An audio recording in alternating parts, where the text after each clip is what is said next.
Hey guys, it's Joy here, and today I'm doing a video on how to retain length on your 4C natural hair, or any type natural hair for that matter. I've been growing my hair for over 4 years now, and I've been experimenting with different methods and trying to grow. My goal was to grow to waist length, and I am at waist length on my way to tailbone length. And I have figured out how to retain length. At first I could only have my hair straightened and it would be shoulder length and it would not grow any longer than that.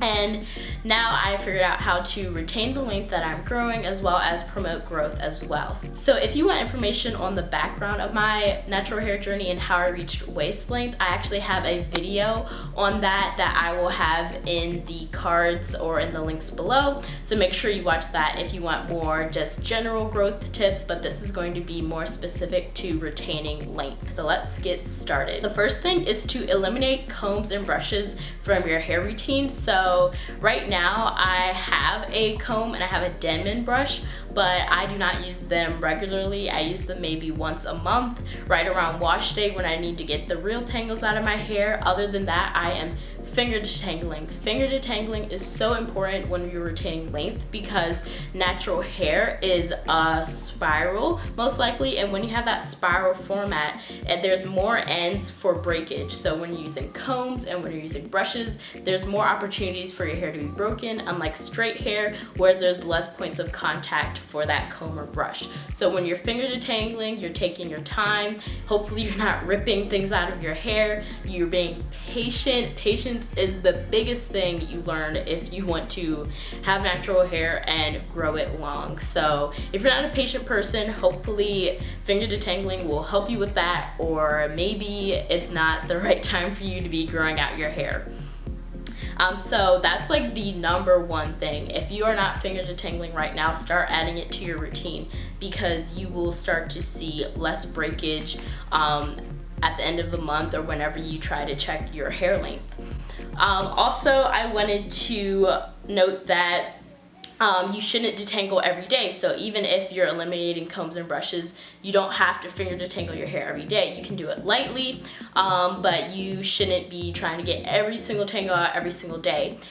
Think about braids and protective styles. Why is your hair growing when it's in those styles? Because you're not manipulating it. Those are called low manipulation styles. So you should be doing the same when you're wearing your hair out. You should be trying to do as little manipulation as possible. So finger detangling maybe once a month like I do, or if you can't wait that long and the little stragglies bother you so much, like they don't bother me at all, like I just let them live.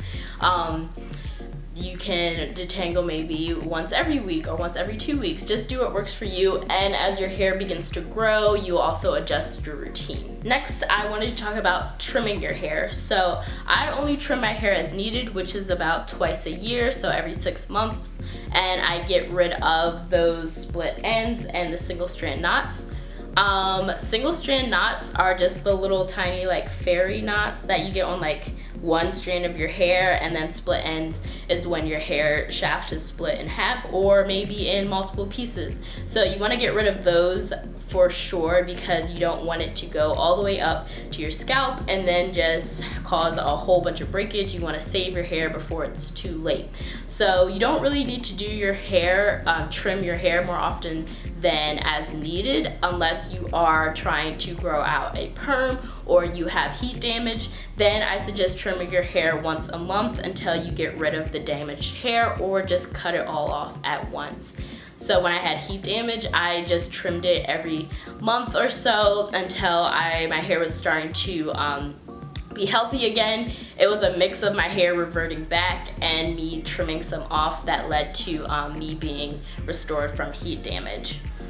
If you guys want to learn more about how to recover from heat damage, I would love to do a video on that, so just leave that in the comments below, because I will be taking more hair video suggestions. The next thing I wanted to say is wash your hair less often. So this includes just washing, co-washing, any type of time where you're submersing your head underwater. Some people just say shampoo, but I say washing. So for me, I wash my hair once every 4 to 6 weeks.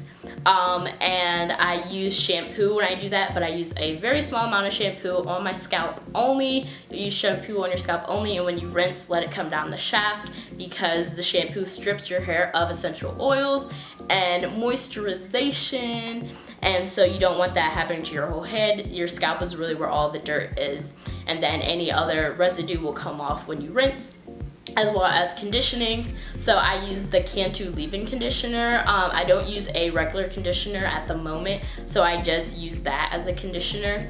And then I don't have co-washing in my routine at all. So from the first day when I wash my hair, and then 4 weeks later, then I'll just do the same thing. And sometimes I'll do a apple cider vinegar rinse, which is basically going to help get any residue out of your scalp.